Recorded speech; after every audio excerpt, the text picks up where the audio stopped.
about to leave, already packing. Come with me, I'm not really asking. We'll get away to a place where we don't know. About to see the world in action, what we can be, life with no distractions. We'll get away, this is what we waited for. Take my hand, we'll make it somehow. We can't miss out. I'm done living life with the lights out, die with my own doubts. Be free with me. Let's be free with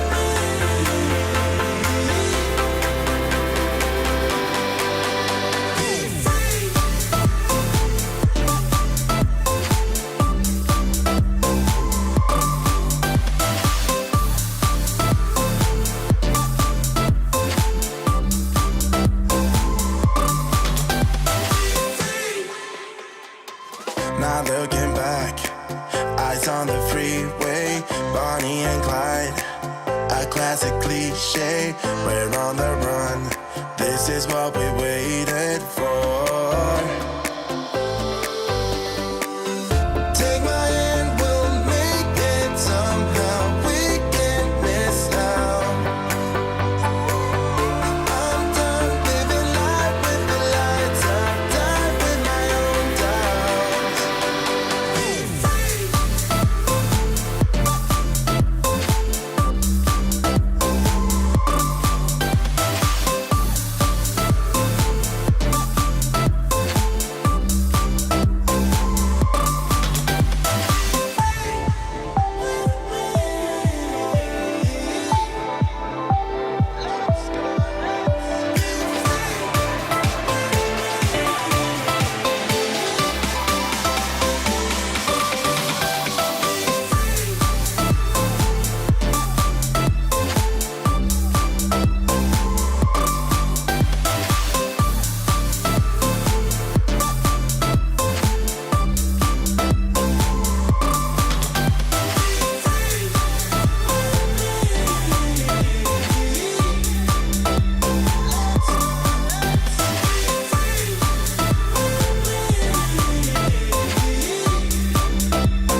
Good evening and welcome to our latest EdXL A-Level Politics live stream. And tonight we are carrying on with our Ideologies sessions that we've been doing, and it's another non-core ideology this week, and it's nationalism. And I can see on the screen that there are quite a lot of you joining us live this evening, and that's brilliant. And if you are joining us live, please do get involved. Use the chat window there and get involved. But I know also that there are a lot of people who watch on catch up, and if you do, you're very welcome to, and you can pause the video at any point and get a bit more time on some of the activities in that way. I'm joined as ever by Kira, who again has joined us from the USA.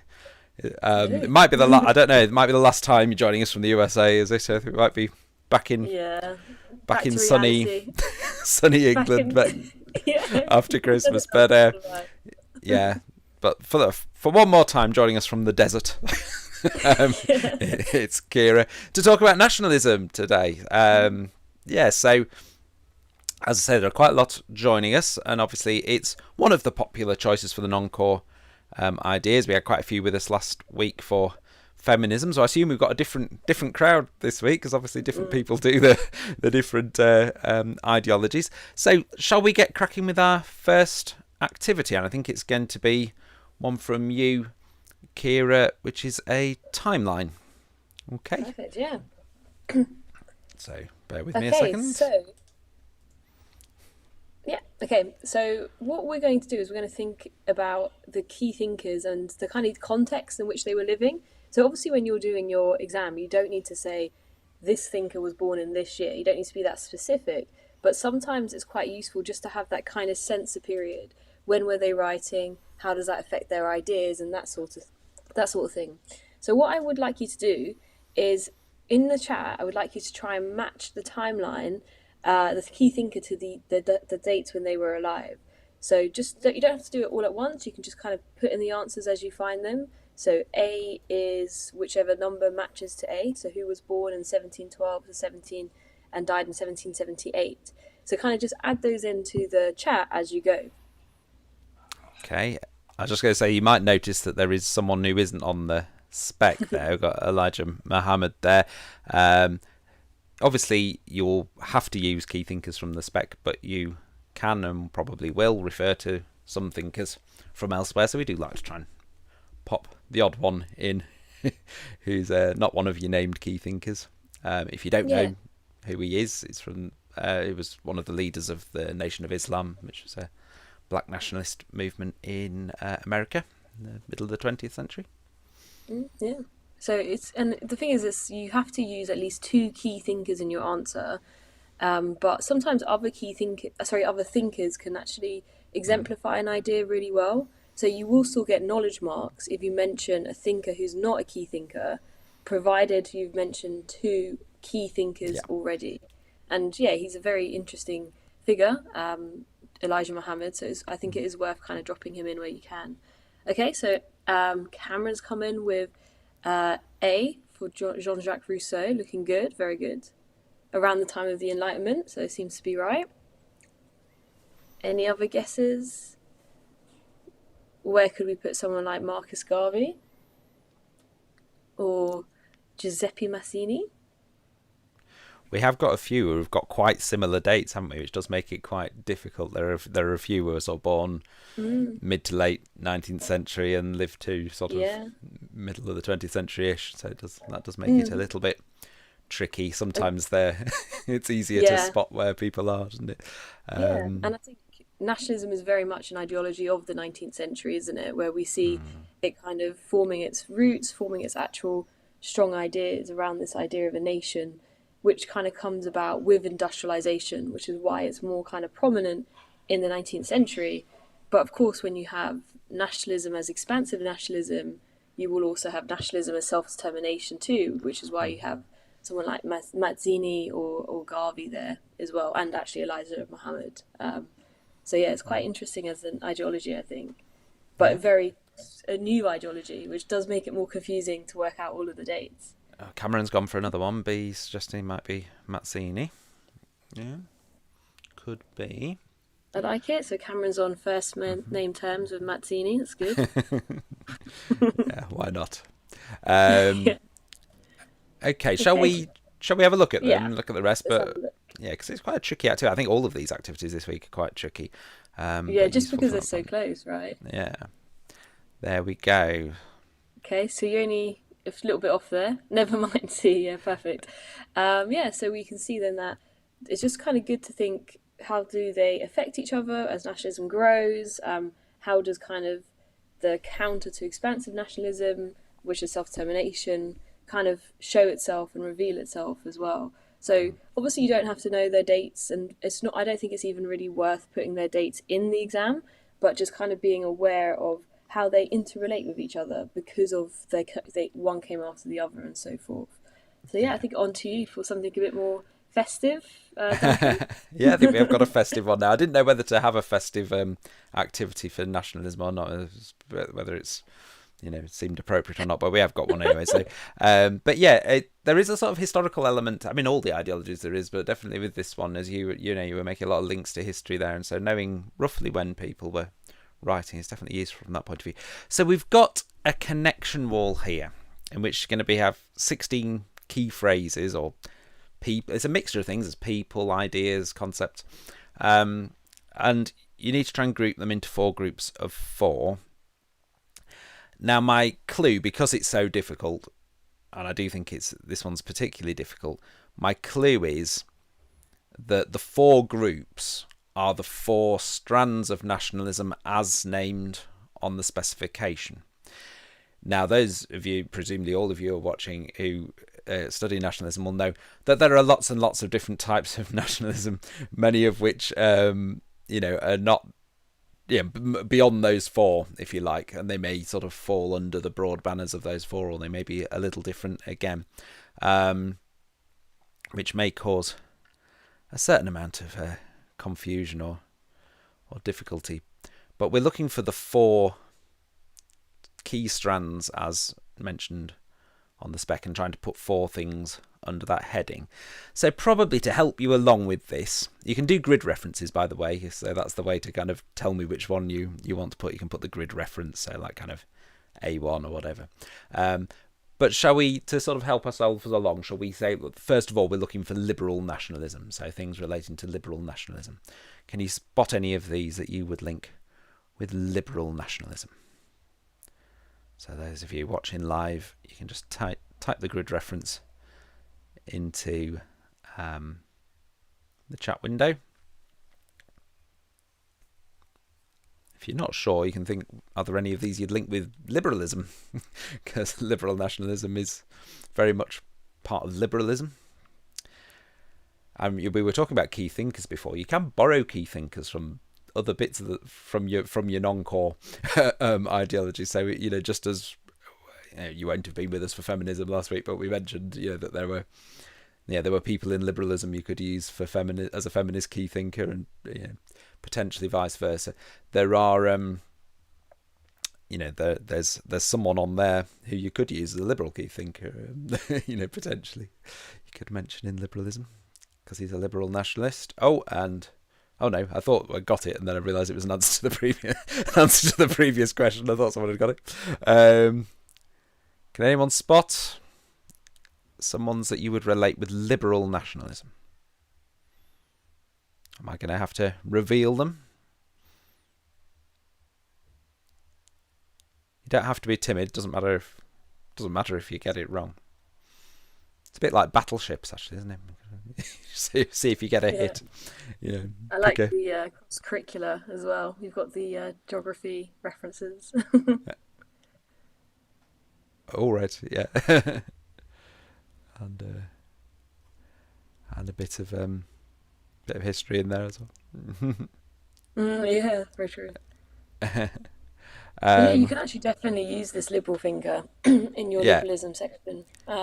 But also in global politics, he features quite well there too. So absolutely. It's really good for that cross-curricular. Yeah.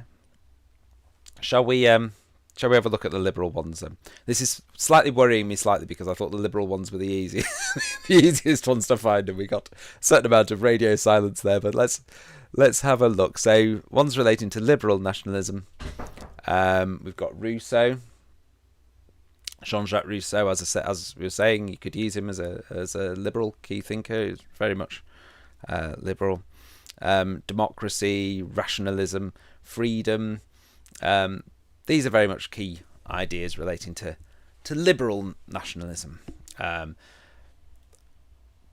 mean, there is some overlap here, which is good, because you get these questions. They ask you to what extent is there some agreement or disagreement between the different strands about various things, and the freedom aspect. Some post-colonial, anti-colonial nationalism would also be interested in the concept of freedom and potentially democracy as well. So there's different depending on your group and depending on your thinker. So there is some over. Sorry, go on. No, go on. I'd say Rousseau definitely wasn't inclusive on his definition of freedom as a very specific group of people that he was talking about, right? Well, men. Men who look like him, yeah. No, I think that's true, but true of a lot of early liberals, to be fair. Yeah. But yes, no, absolutely. Okay, shall we see if we can spot some conservative nationalist ideas and people next? I think this one's quite hard, but again, you might be able to spot some ideas that you would associate with conservatism generally, and then you could link with conservative nationalism. There may even be a bit of debate or disagreement in the chat about this, and do feel free to debate or disagree,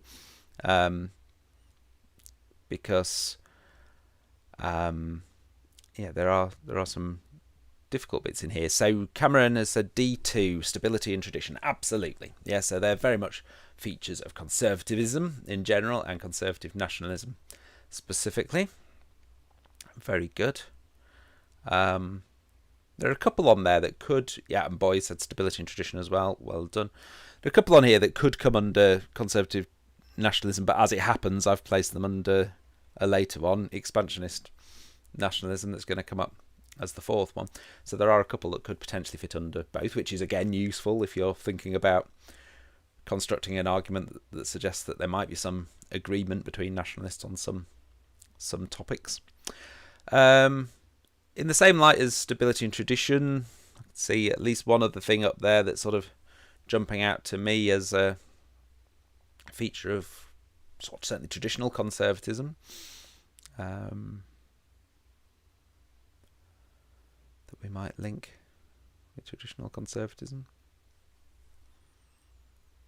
If we were, instead of thinking about nationalism, if we were thinking about, I don't know, Edmund Burke or something, which of these would we link with him? So, I mean, you could say Burke was a conservative nationalist, really. Monarchy, Cameron, yeah, absolutely, well done. So you can put the monarchy there. I think the others on here are quite difficult and also potentially controversial, and do feel free to have the argument with me in the chat window. I'm happy to debate it. So we've gone with von Herder. I mean, I tend to think of him as a cultural nationalist. Again, that's not one of the named strands on the spec, but that kind of cultural nationalism is also quite conservative in its nature, and other things he wrote about could be conservative. Left's progressions put militarism and absolutely could have been there, especially as I've put integral nationalism in here, which we'll associate with Charles Maurras, who was definitely militaristic. So we could have done, but I've saved militarism for another one. That's a hint for later. But it could have been absolutely. I think the controversial one there is probably the integral nationalism. But because we've got these four strands, the expansionist nationalism, which is the one we'll come to last, that sort of Charles Maurras wasn't really coming from that kind of perspective, quite isolationist really, rather than kind of imperialist, which we sort of link with kind of expansionist. But we'll come to that later. But feel free to disagree with that. That's a sort of area where you could have a bit of a debate, an interesting debate. The next one though is the post-colonial and anti-colonial, post-colonial or anti-colonial and/or anti-colonial nationalism. So quite a different flavour of nationalism from the conservative one, really, in some ways. Although it'd be interesting to see whether there's some areas of agreement as well. Which ones of these could you associate with post-colonial or anti-colonial nationalism? Some names, some ideas. In fact, on this one, I've gone mostly for names, I think, as it happens.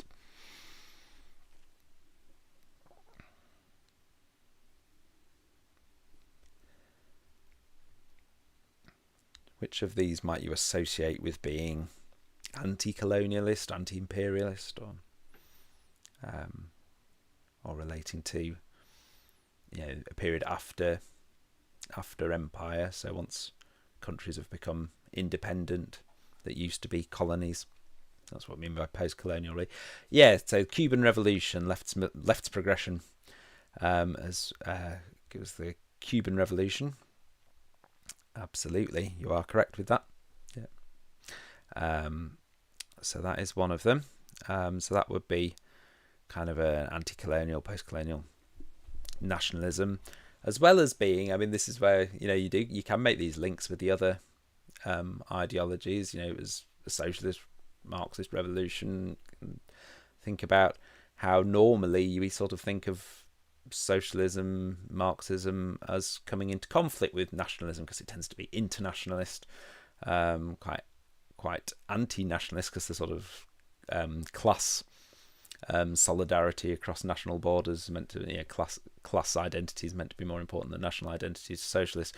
But some of these post-colonial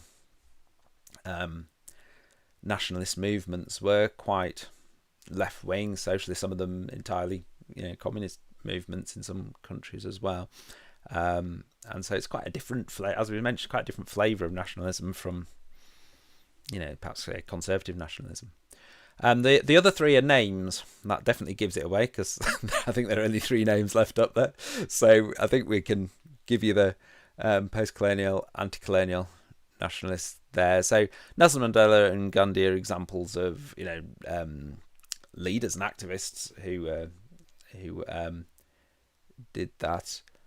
Apparently the stream cut off after for a second. Are we back?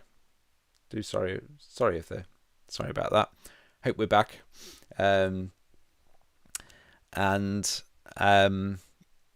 Gandhi and Nelson Mandela very much post-colonial, anti-colonial, but sort of activists and leaders.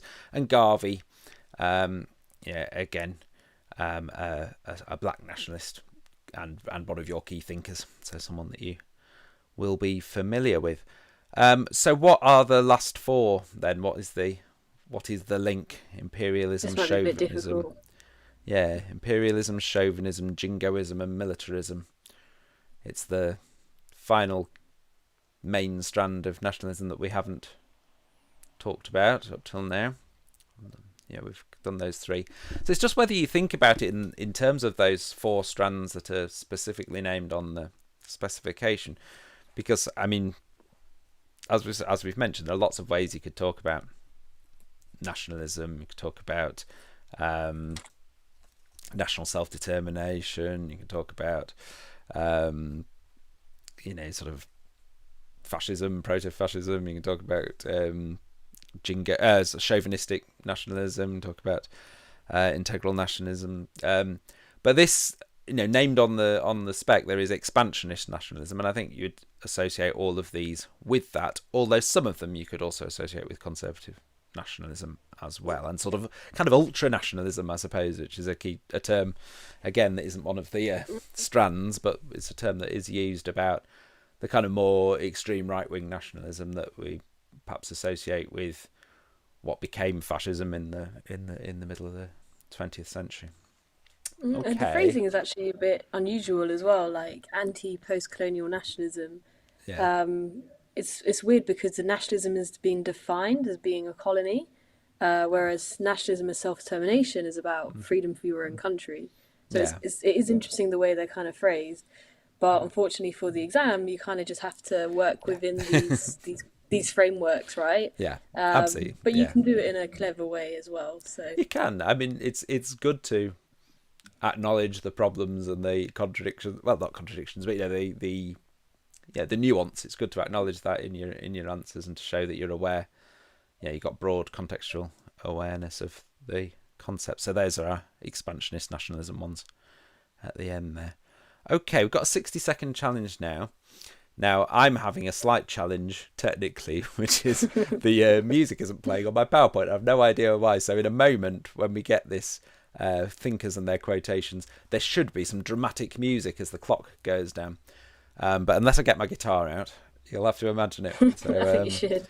I probably should. So these are our key thinkers again on the left-hand side, A to E, the key thinkers named on the spec. And 1 to 5 are some quotations that some of those key thinkers have said at some point. And your job is to work out who said what.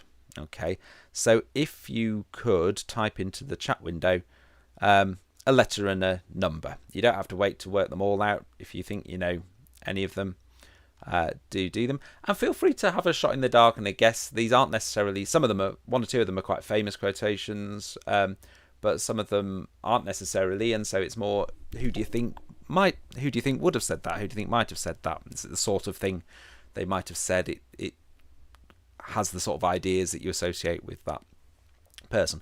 We might discuss a little bit afterwards as well what they mean, because some of them are, perhaps aren't immediately clear what they mean. Okay, so I'm going to set the timer off. You'll have to imagine the music, unless it sorted itself out in the meantime. And here we go. Good luck, 60 seconds. It hasn't sorted itself out. I think you have to start singing. Could do. I could add some applause, but it won't last for a minute. Might be distracting. Could be a little bit distracting, yeah. How are you doing? Could do the countdown music. Going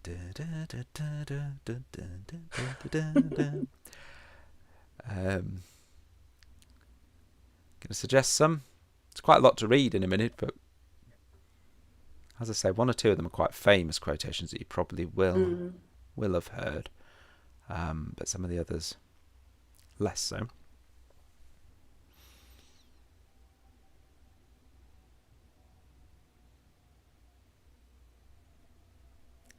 Did it. Boo. Well, we managed without the music. So, how are you doing? We got any suggestions? See a couple of people hovering over their keyboards. Actually, I can't see that. I'm imagining more technological technological power than I have there. Really, I can't actually see whether you're hovering over your keyboards or not. Anyone typing anything, or have we bamboozled you with this particular task? Shall we have a look? Yeah, let's have a quick look then. So, Jean-Jacques Rousseau famously said, "Man is born free and is everywhere in chains." It's quite a good quotation, actually, for liberalism as well as for liberal nationalism. It's this idea that, in the society that he was writing about, when he was writing that people, although they should have kind of natural rights, freedom, in the way things were ordered, they were in chains, they were enslaved. And for him, freedom came through nation states, democratic, liberal nation states. Johann Gottfried von Herder: nationalities are separated not only by woods and mountains, seas and deserts, but more particularly by languages, inclinations and characters. So this is that kind of cultural nationalism, the idea that different nations and nationalities are culturally different and unique. And there are bits in there, you think, that's with the kind of thing about having different inclinations and characters. It's sort of leaning towards the sort of more sort of racialized ideas of some nationalists there. Even though von Herder we don't necessarily associate with that kind of extreme sort of views that you found in Germany a bit later on. But you can see sort of hints of that there. Mazzini: without country you have neither name, token, voice nor right, no admission as brothers into the fellowship of the peoples. The quotation carries on that you are the bastards of humanity. If you don't have a country, if you're stateless or don't have a nationality. So this is in the context of him wanting to make Italy a nation. Yeah, and by Italy becoming a nation, then Italian people would suddenly gain rights on the world stage that they were denied in the kind of way Italy was before that, as all the sort of different city-states and things like that.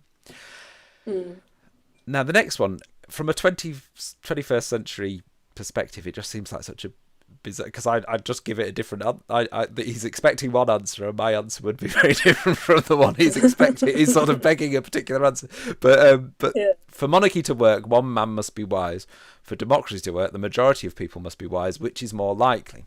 So his argument is that the monarch is more likely that one person would be wise, and therefore it's important to basically give power to one individual, the monarchy, the monarch.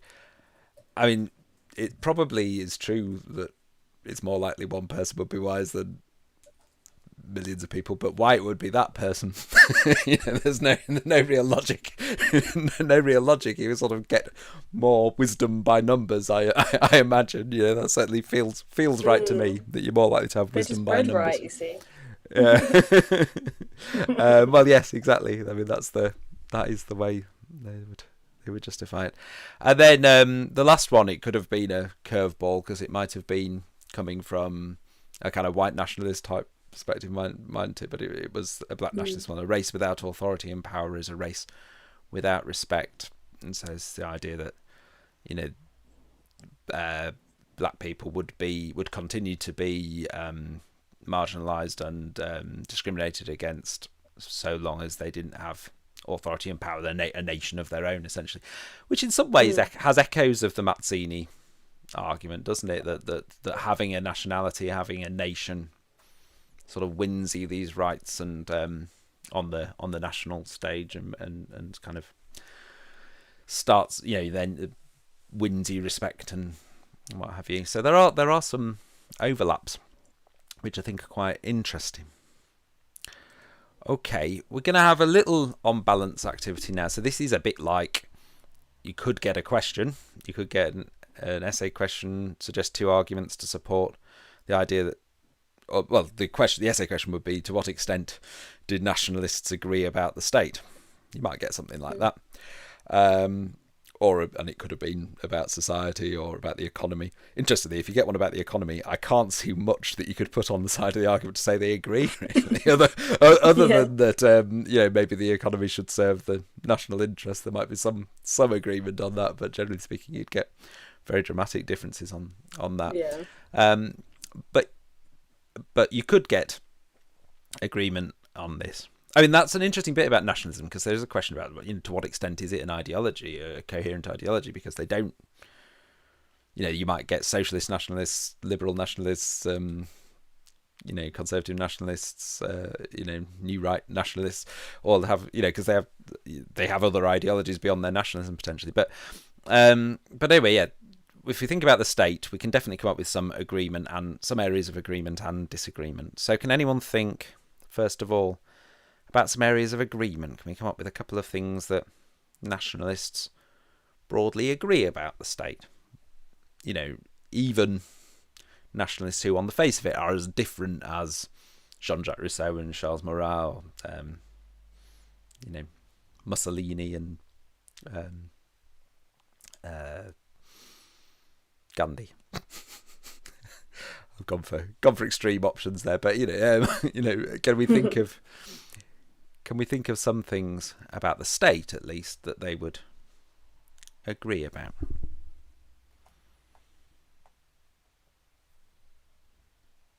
As I say, I think it is quite hard. But I think you can do it.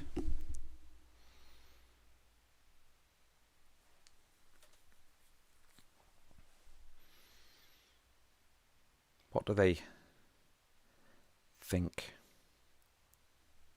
states should be like, have? Think about how they think about sort of internationalist politics. If any of you do global politics as your year 13 option, what do what sort of approach to states might we associate with nationalism? Okay, I'm gonna have a look. So they all support the nation state as a concept. They all believe that the state should be associated with a nation. You should have nation states. Yeah, which is very much something that comes up in global politics as well. The power of nation states compared with kind of supranational bodies and all that kind of thing. Now, some of your liberal nationalists, may also believe in kind of international cooperation and international groups and things as well. So we could, you could have a certain amount of disagreement on that point, a bit of an evaluative point or whatever. But they all support the nation state as a concept, and they would, as a nationalist, you would see the nation state as being sovereign. That's where power should lie, in the nation state. Yeah, rather than sort of socialists who would believe that there should be international solidarity and think about the class struggle across national borders, or some liberal internationalists who might look to pool sovereignty on a larger scale. What about disagreements then? What way do nationalists disagree about the state?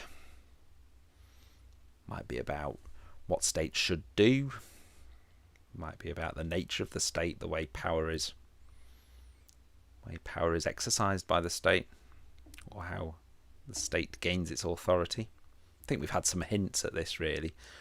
And this does actually help with this ideology, I think, because some of the big arguments between, say, conservatism and liberalism come up here. It comes here within nationalism, as an argument within nationalism. And you don't get to do that generally. You don't get to.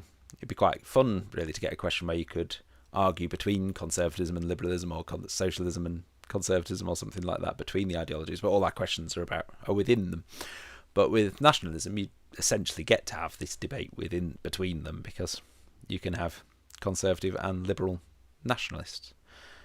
So I think you'd be able to work a couple of these out, really, that there's kind of democratic approach to the state that you get from a sort of liberal nationalist perspective is very different from an authoritarian view, and quite possibly a sort of monarchist type view of the state, which you might get from conservative liberals or some forms of expansionist liberals. So, that's a big difference that you could talk about there.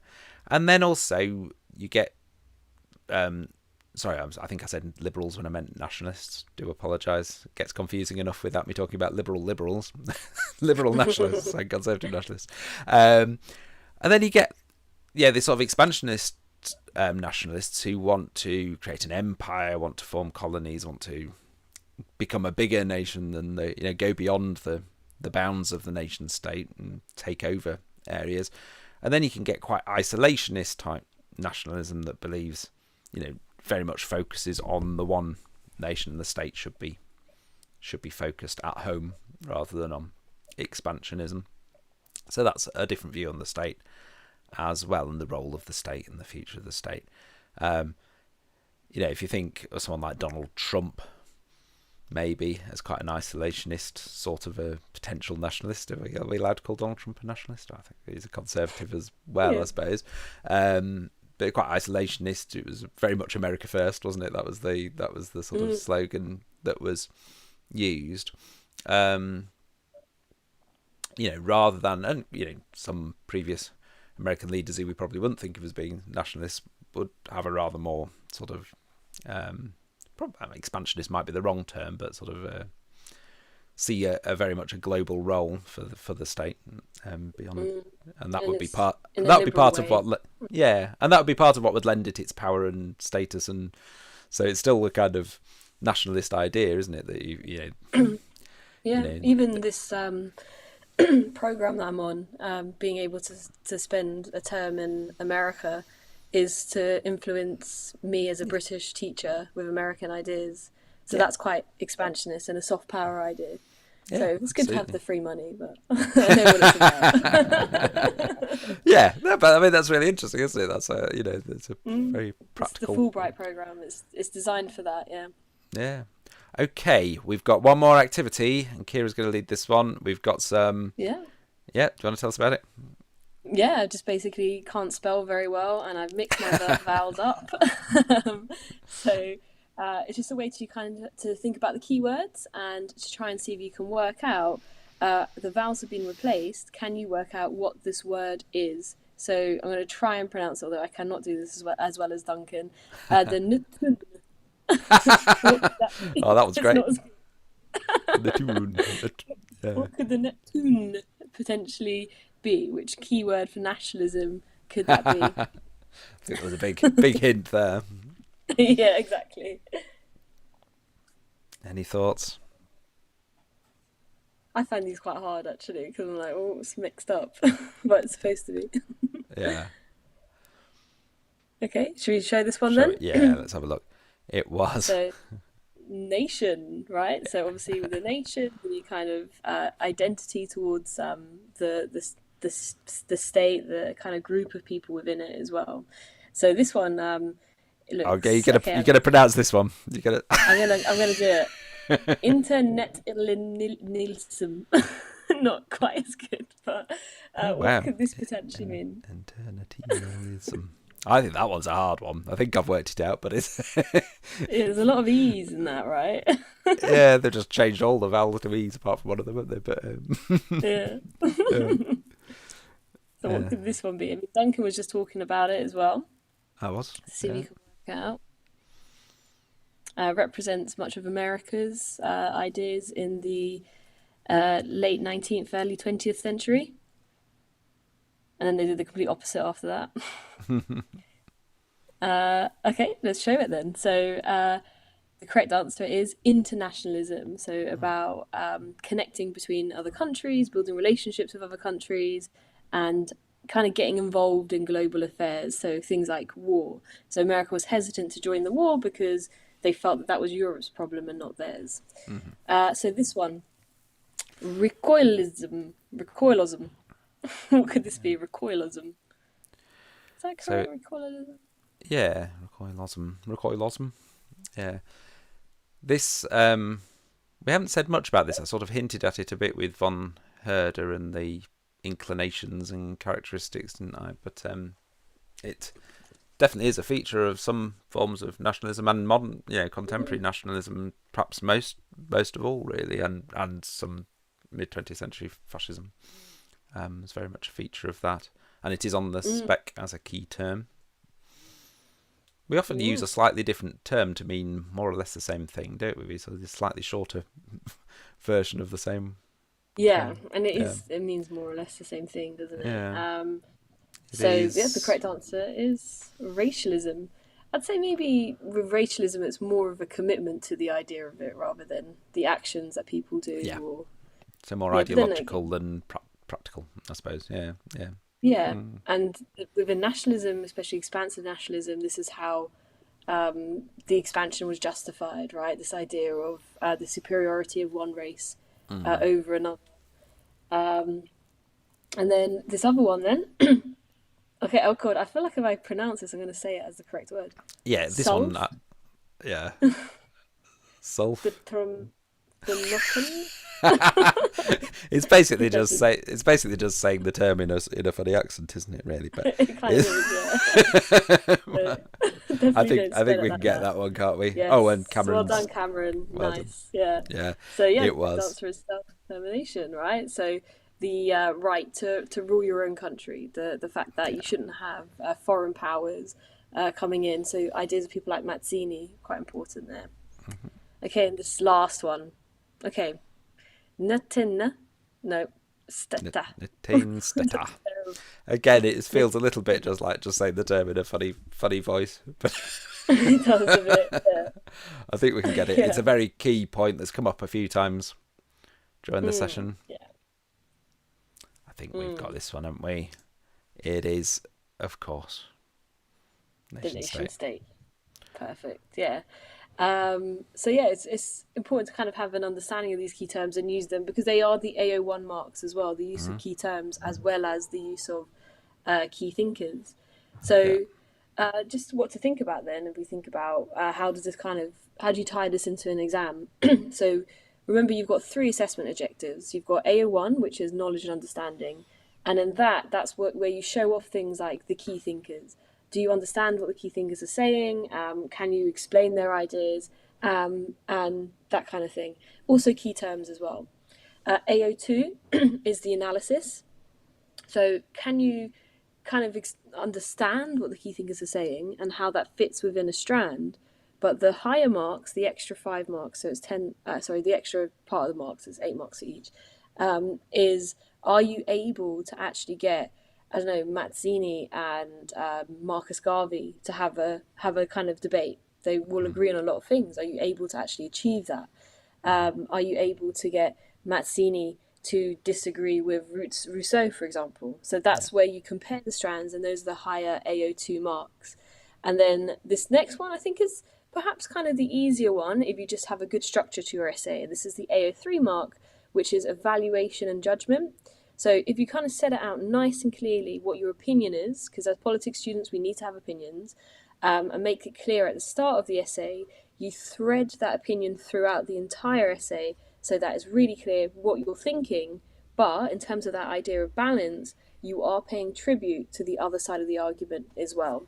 So it's just kind of those 3 key things in order to do well in these exams. Yeah. Okay. Well, thank you very much, Kira. That's brilliant. I recognise a couple of the names in the chat window as possibly be joining me in history in a few minutes' time. So if so, I'll see you in the history chat in a few minutes. But so thanks very much, Kira. That was brilliant. Some good contributions in the chat window. We've got loads of resources on the Tutor2 website that cover all of these ideologies and lots more besides. Study notes, free study notes you can get on, and lots of resources available as well. I'll just lost my thread there for a moment. Yes, this presentation will be available again on YouTube immediately, but also you can download the PowerPoint slides from tutor2.net/live, along with all the other ones that we've done. So if you would find that useful for your revision, if you've got mocks coming up or something like that, please do that. If you've found this useful, please click the like button and subscribe, and that will help other people find these videos when they're looking for help with their studies. And I'm not 100% sure what we're doing next week. It might be a Christmas special. So if it is, we'll see you then. We'll give you plenty of notice what it is going to be anyway. But this is the last in this current series of non-core core ideology sessions. We're going to be looking at some different things after Christmas. We're going to be looking at some exam technique and some other topic areas. So do join us then. That'll be brilliant. And see you soon. Thank you very much. Bye. Bye-bye.